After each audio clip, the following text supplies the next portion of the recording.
आता मी वॉशिंग सेंटरवर आहे. आज 22 तारीख आहे. काल मॅच होता GT आणि CSKचा.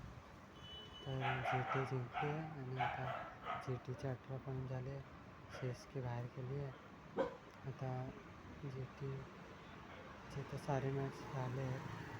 तर अगर GTला पहिल्या दुसऱ्या नंबरला राहायचं असेल तर आता SRHचा मॅच आहे, त्याच्यावर डिपेंड करेल आजचा मॅच आहे. त्याच्यामुळे समजेल कोण पहिल्या दुसऱ्या नंबरला राहील. बाकी मी म्हटलं तर आम्ही GTमध्ये म्हणजे गुजरातमध्ये तर नाही राहत. मी मुंबईचा फॅन आहे, पण आता मुंबईचा पहिलाच बाहेर पडला. त्याला सपोर्ट करत होतो. तर त्यानंतर मी GTला सपोर्ट करतो. GTला पण नाही शुभमन बॅटिंगचा फॅन आहे, चांगली बॅटिंग करतो. त्याच्यामुळे बाकी मुंबई बाहेर गेलं आणि थोडा GTला सपोर्ट करतो. तर मी मानतो की GTचे जिंकण्याचे चान्सेस खूप कमी आहे.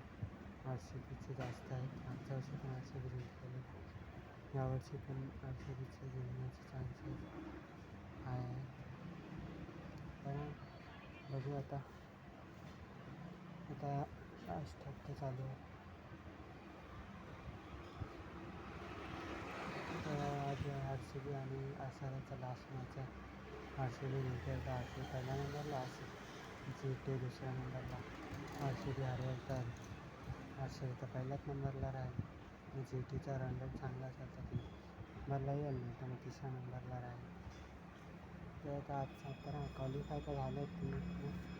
आता बस पहिल्या दुसऱ्या नंबरला ते जे चालू. खरं म्हटलं तर मी IPL बघत नाही. म्हणजे IPL काही कुठलीच मॅच नाही बघत. म्हणजे सगळे मॅच बघतो, पण सगळ्यांचे हायलाईट बघतो. मॅच मी एक पण म्हणजे कुठली बघतच नाही. खास करून अगर फेवरेट टीमची असेल तर लाईव्ह मॅच बघायला किती वाटतं तरी.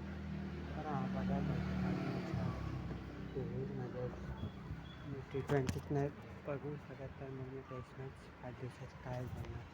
ते तर मी अजिबातच बघत नाही. पण लाईव्ह 15 मिनटं वाजली तर लाईव्ह बघणं चांगलं जास्त आहे. मी एकटं स्टेडियममध्ये कधी गेलो नाही मॅच बघायला. जास्त करून मोबाईलमध्येच बघितलं. जास्त करून काय मी एक पण मॅच स्टेडियममध्ये बघायला गेलोच नाही आहे.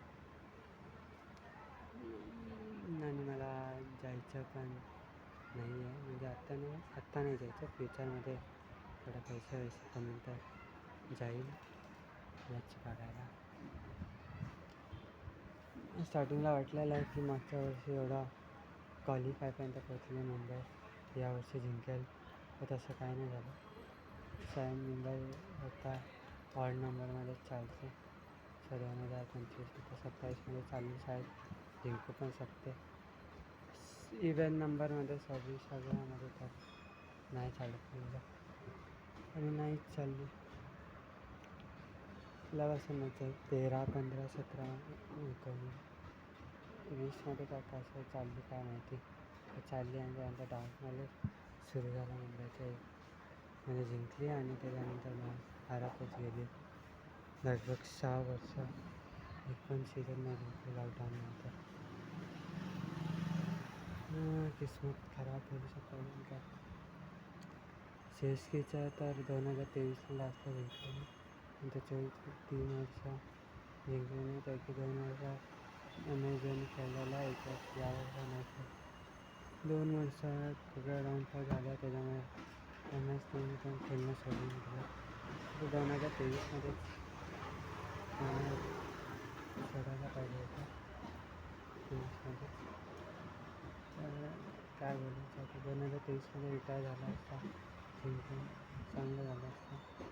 फालतूमध्ये 2 वर्ष खेळला. आता हातपाय तुटलेत. आता की यावर्षी खेळात नाही आला. विचार केला की जिंकेल तेव्हा, म्हणजे CSK जिंकेल तेव्हा रिटायर घेईन. IPL एक टायटल जिंकून तर रिटायर घेईन. पण तसं नाही झालं. 2023ला लास्ट टायटल जिंकलं तर खतम. चला बाय.